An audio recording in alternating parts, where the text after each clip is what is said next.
Hello, everyone. Welcome back.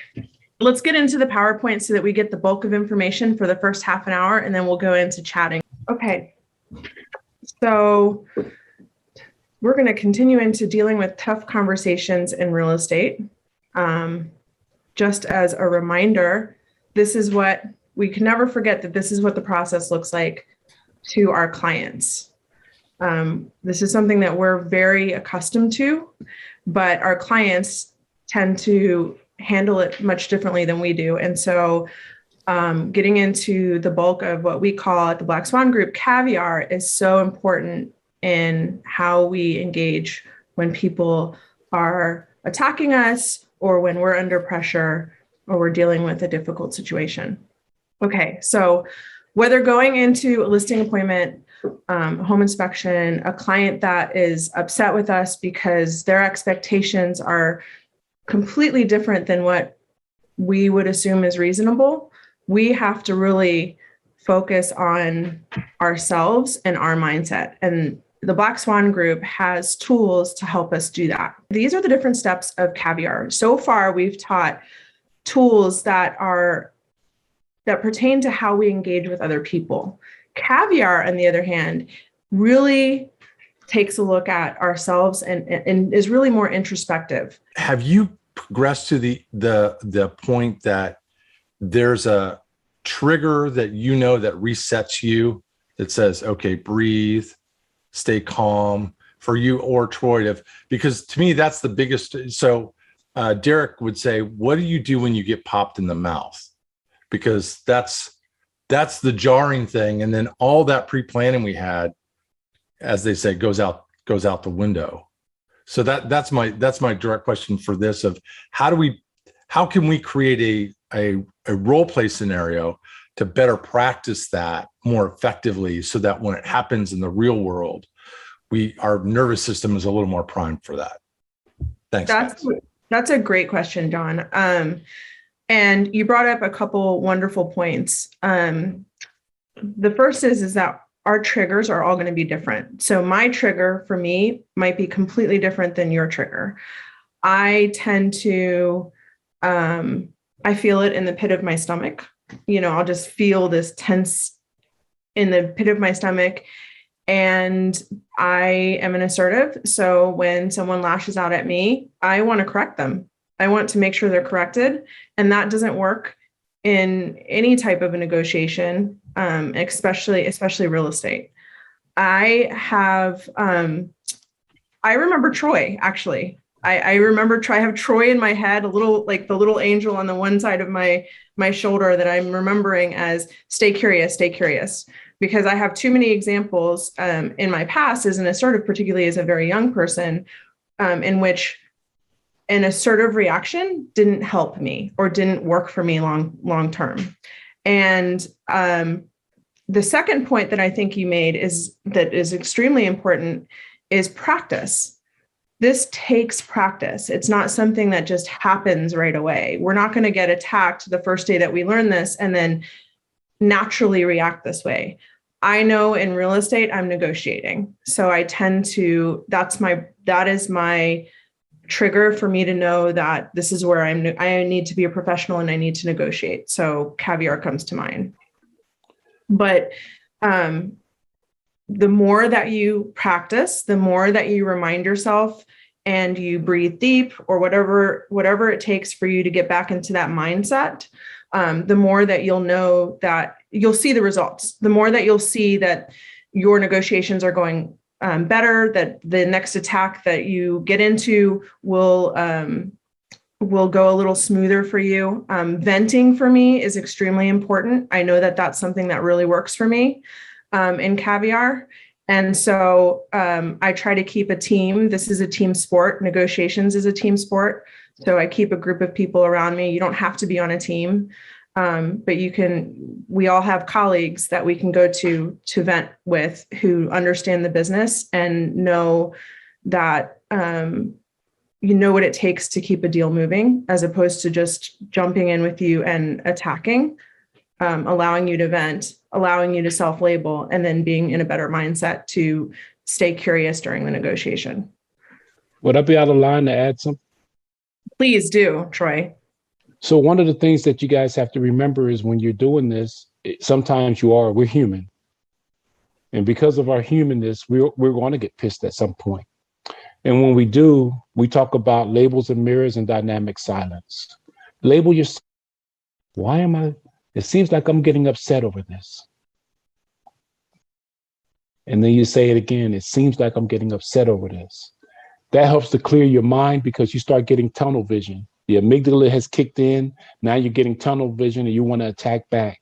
But when you use a label against yourself and say, it seems like I'm getting upset over this,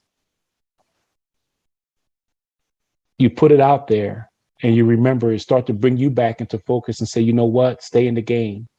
Mm-hmm. Why are they making me upset? Why are they saying this? And we told you it's normally one of three reasons. They feel like you're not listening, they're under pressure, or that's just who they are. They like to attack. And it's worked for them in the past. So clear your mind. When you start feeling like you're losing it, clear your mind by giving yourself a label. Label yourself. And you will be surprised at how it starts to bring you back into the game.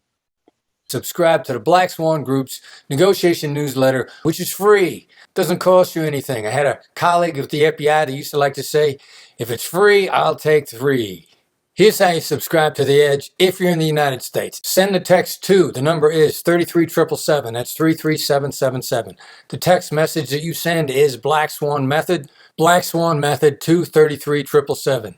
Comes to your email inbox on Tuesday mornings when you're ready to rock and roll and get after the week. Have you found it's effective if you say you label yourself outside so it comes out, goes back in your ears and you hear it, or can you think it? Is that just as effective? I know sometimes it'd be awkward if you're in the middle of something. Yeah, that's not going to go over well. I love that because it's so true. It's not going to go over well in the moment if you're in front of someone. If you're not in front of someone, yeah, if you say it out loud, you're hearing it come out of your mouth and you're hearing it going back to your ears. And that'll help calm you down. But if you're in front of someone, just say it in your head and you'll realize caviar, curiosity. And you'll turn it back on them. Remember, this is all about them in the beginning. It's not about you. So get out of your head. Almost every situation, we started off being attacked. I was called the N-word so many times that if I took it personally, I would never win a negotiation. But I knew they didn't know me. And by the end of it, almost every one of them asked if I would shake their hand and apologize for the way they behaved. But I knew going in it wasn't me. They just had somebody that they had to get it off of their chest, and I happened to be that person.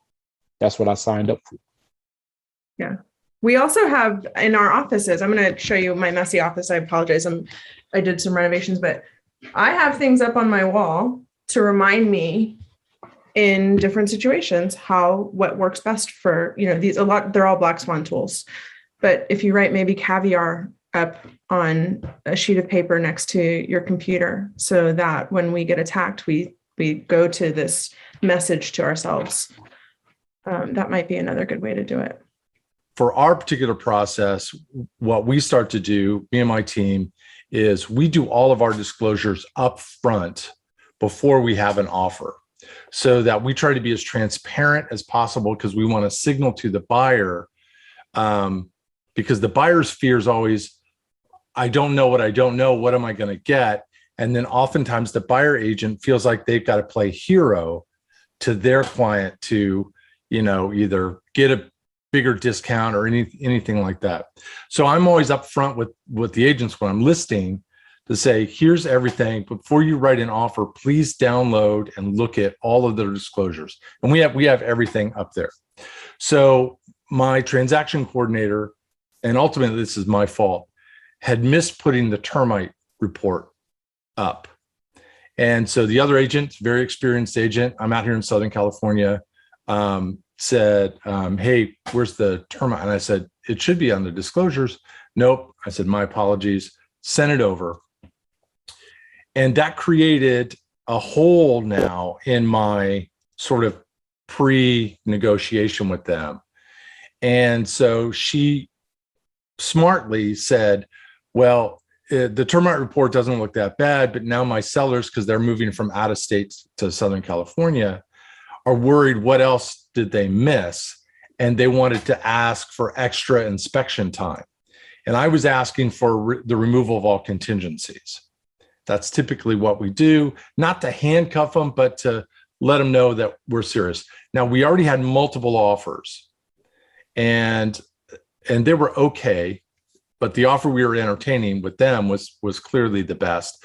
I had seller multiple countered offer, SMCO, out here to get everybody in line. But she used that now to say, well, and she used the F word, as Chris says, the fair word. Well, I think it's only fair if you give them another 5 days to get the inspection done. And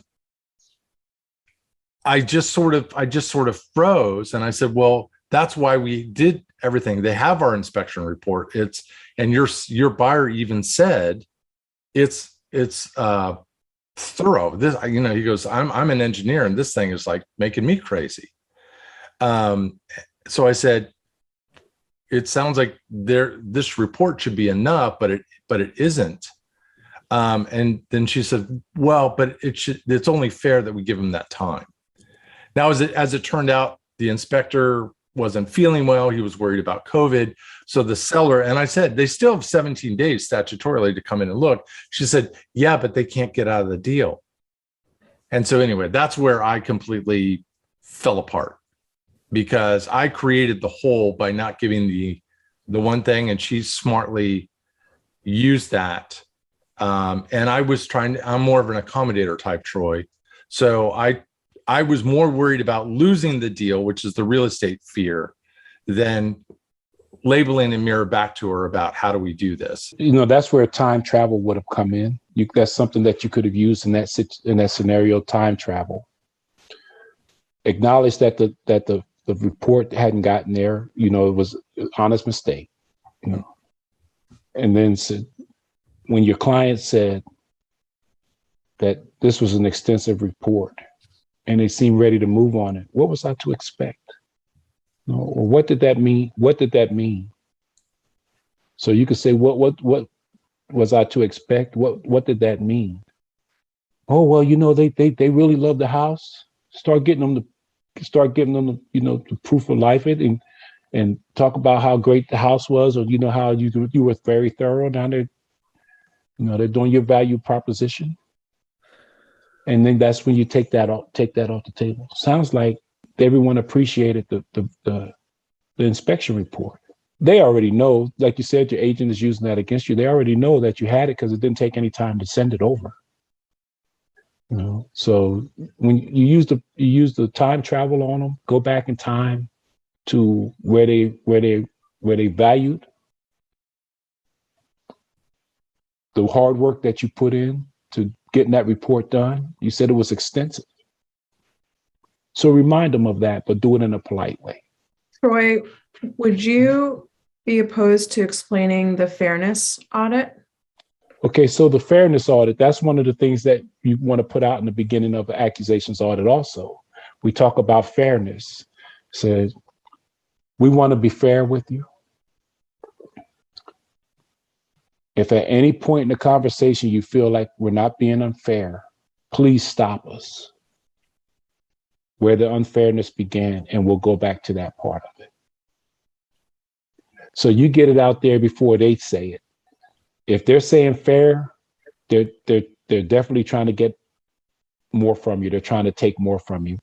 Because once you agree to about being fair, how can you go back if they throw a number out at you? How can you go back and if they say, well, they need 5 more days if you're going to be fair with us?